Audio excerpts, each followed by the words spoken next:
I'm Jennifer Eileen, and I am so delighted to welcome you to my cafe, my Pet Info Cafe. Pour yourself a warm cup of your favorite and let's chat about our love of animals. We all need the warmth and love that animals bring into our lives, and they need us too. In our cafe, we share tips, success stories, information for humans and for our fur or feathered or finned family to have happy, fulfilling lives together. I would like you to meet the volunteer team who are dedicated to saving the lives of community cats by providing valuable TNR, or trap-neuter return, services, and engaging with our community through education and outreach programs, all designed to decrease the number of cats that enter the county shelter. They have provided medical care and spay-neuter services for over 3,000 community cats in Loudoun County. Please welcome the Loudoun Community Cat Coalition volunteers. Thomas Bove, President, Executive Director of Loudoun Community Cat Coalition. Kim Outlaw, Kitten Rescue Team Foster Coordinator, Foster Trapper, and Pam Bove, Foster Trapper. So delightful to be with you here today. Thank you so much.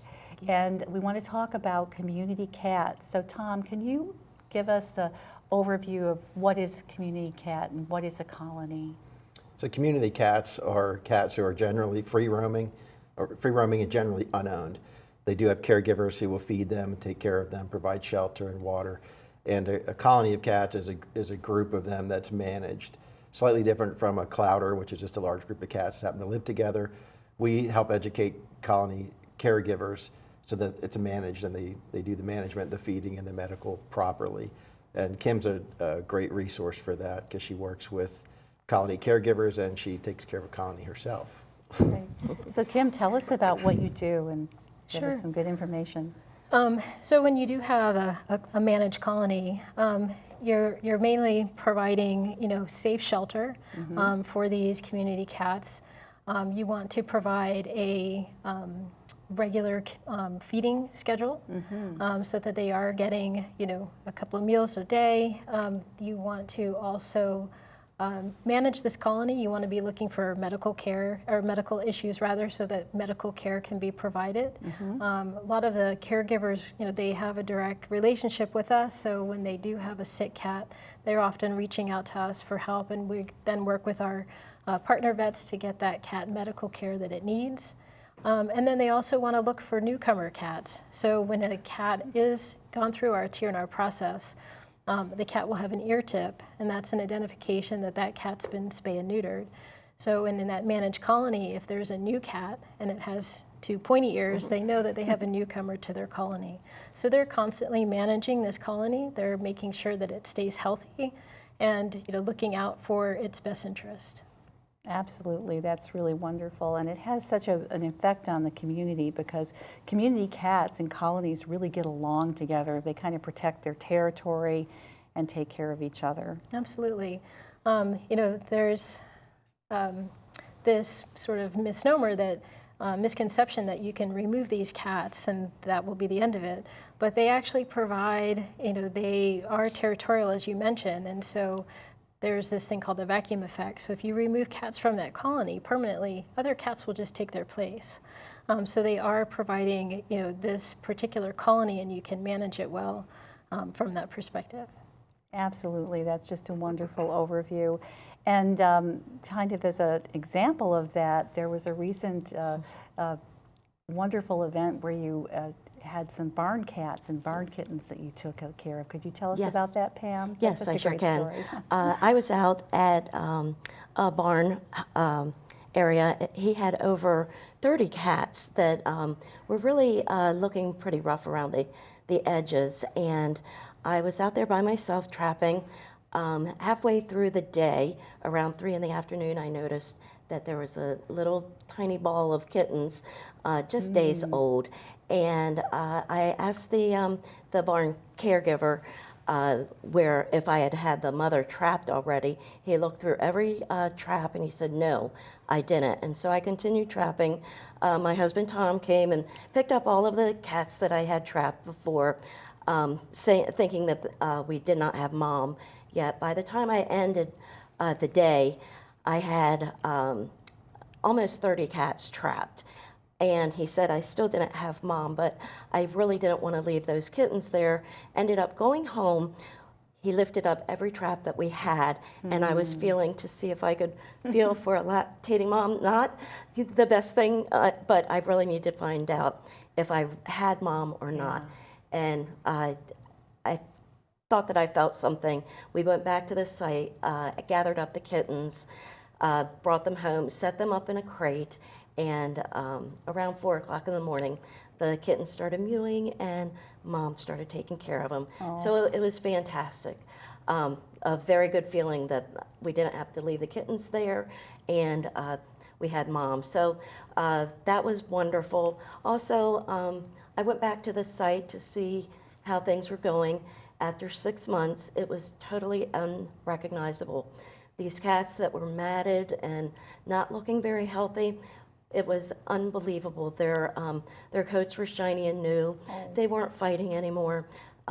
They were just so happy and healthy looking, and they were just wonderful. It was really nice to see. It was such an eye-opening experience to see the change once they are trapped, neutered, spayed, and returned healthy and happy. Yeah, given their shots and all that. Yes. And was there one cat in that?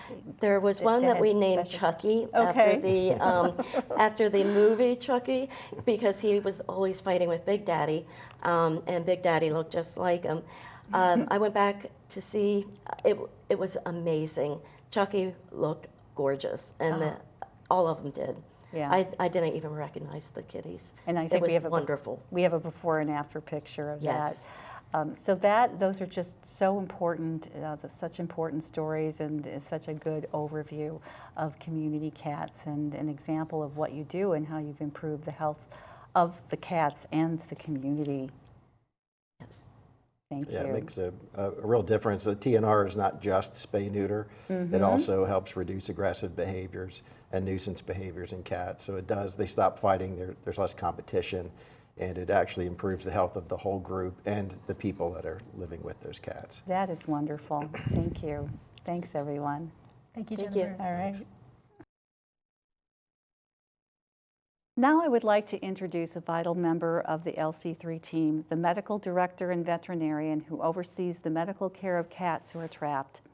She has a unique ability to work with the medical needs of feral cats and trains other vets. Please meet Dr. Rachel Dunn. Welcome, Dr. Rachel Dunn. I am so happy to welcome you to Pet Info Cafe. We are so excited to learn more about you. Please tell us about yourself and your role with Loudoun Community Cat Coalition. Yes, my name is Dr. Rachel Dunn. I joined Loudoun Community Cat Coalition, so LC3, about 5 years ago, and I've been with them since. Such a great organization. I have enjoyed every single minute of it. Since joining, I have helped kind of launch the spay and neuter clinics that we do. I've helped give medical advice and help advise on community cats and how we should maintain their health overall. And I just serve as the medical advisor for the organization in general. Rachel, I was going to say, are there what specific things would you advise people who are caring for community cats and as colony caregivers to look for when they were trying to monitor the health or and understand how their cats are doing?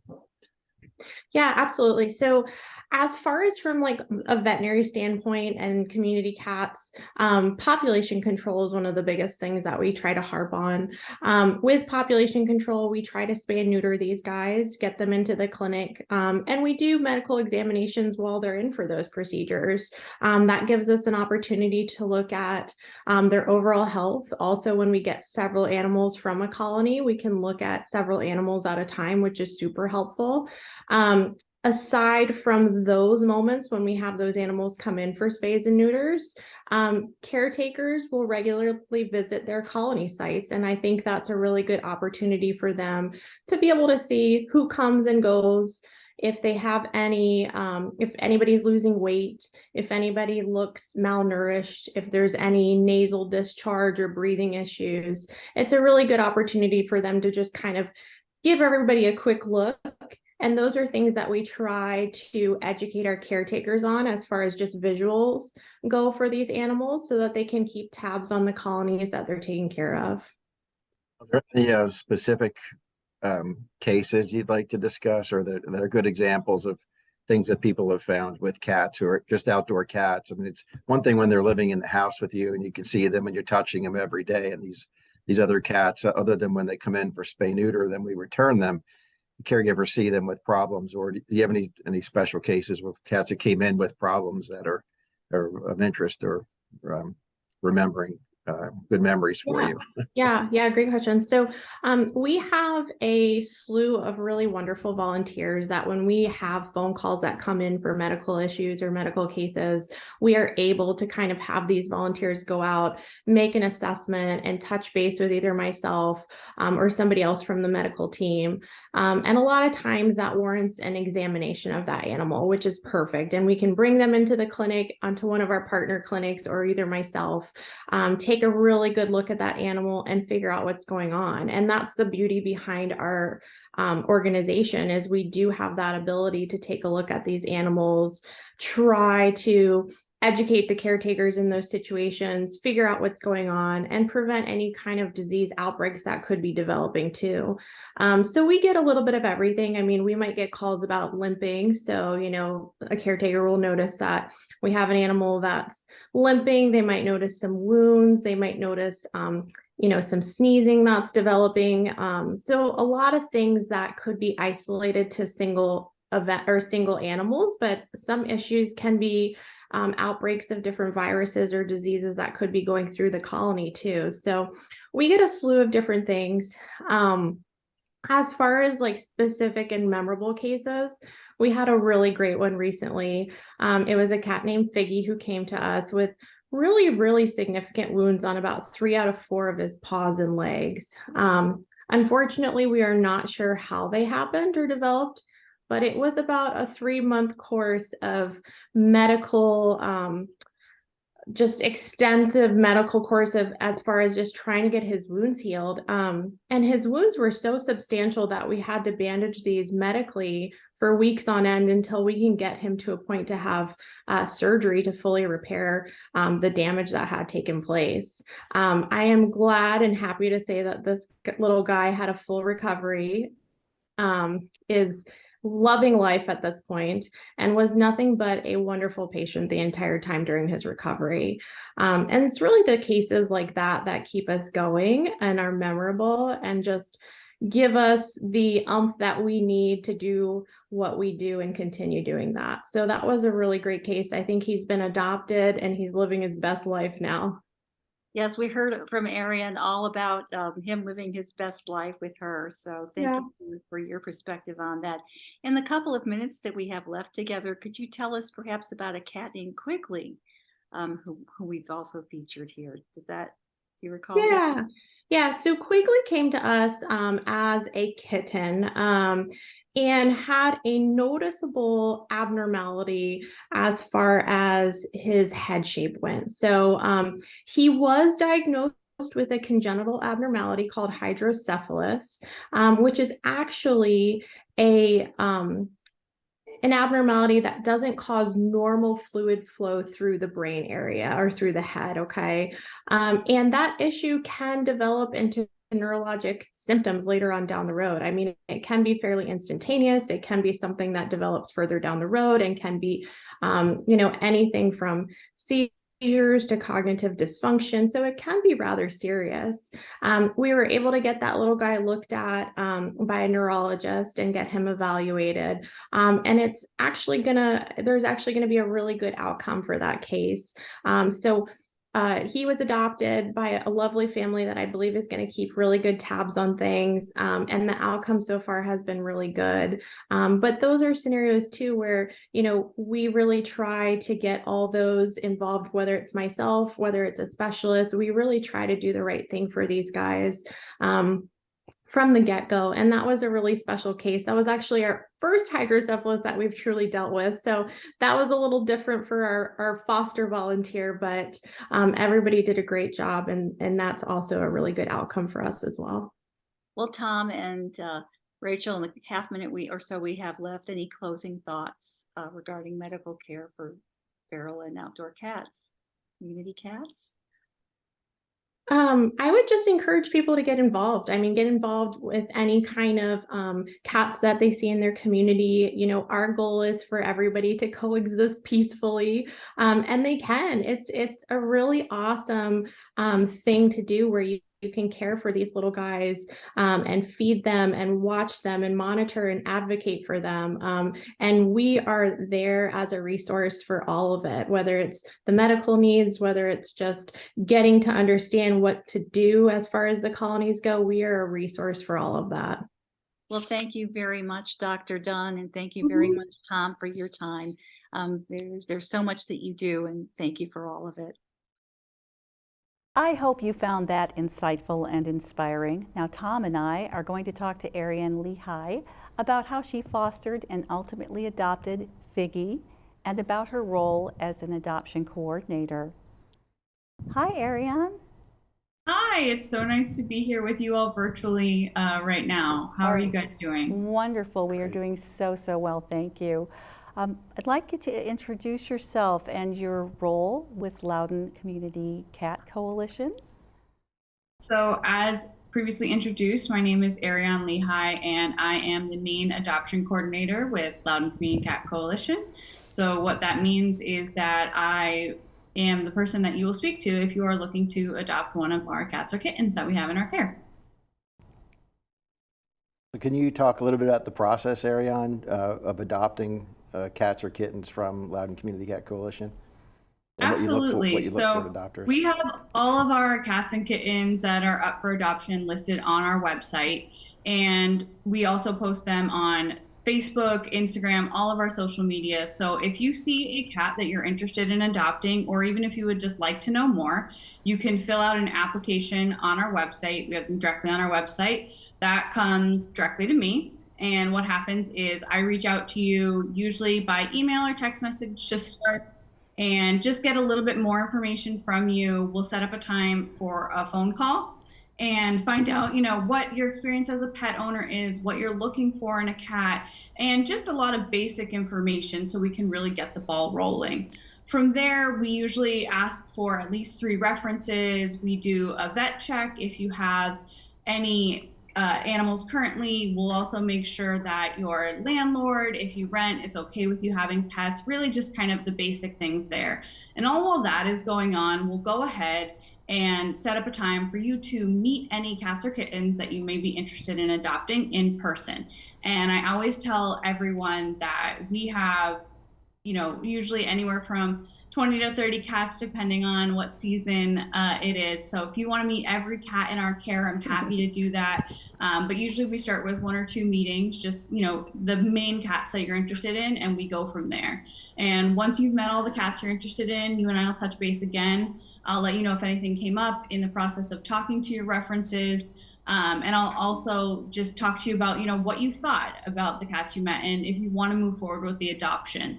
And all in all, that process usually takes about 1 to 2 weeks. So it's not a huge time frame, but that's in general our process.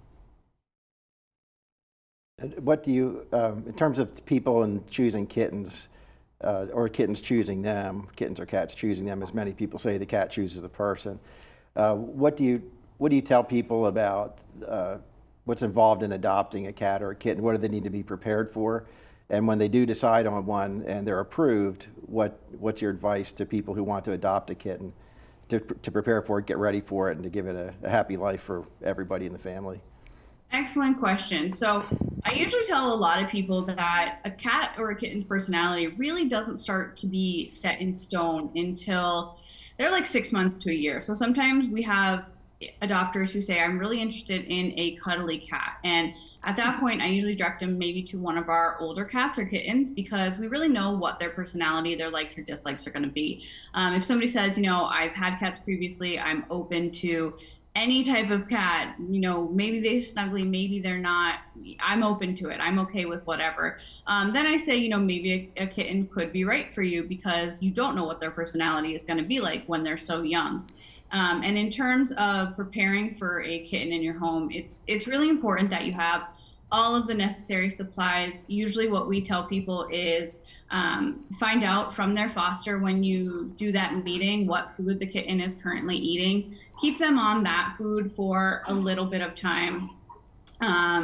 And then you can transition them over to whatever food you or your vet is going to recommend for them. Make sure you have a litter box on hand. You should have at least one litter box. If you're going to have one cat, if you're going to have multiple cats, it's always a good idea to have multiple litter boxes if possible. And especially if you're adopting a younger cat, you want to make sure that you either have an age-appropriate playmate in the home for them already. Maybe you want to adopt a 1-year-old cat and you already have a 3-year-old cat, or you're going to want to adopt kittens in pairs just so they can entertain each other. We have a lot of people who say they just want one kitten, and sometimes if a kitten's not particularly bonded, we can adopt out just one kitten, and usually 3 months down the line, they're emailing me again saying, hey, this kitten really needs a playmate. Do you have any more cats available? And we usually do. So make sure you have the food, the litter. You also, when you're bringing a cat home for the first time, you don't want to just say, hey, here's the run of the house.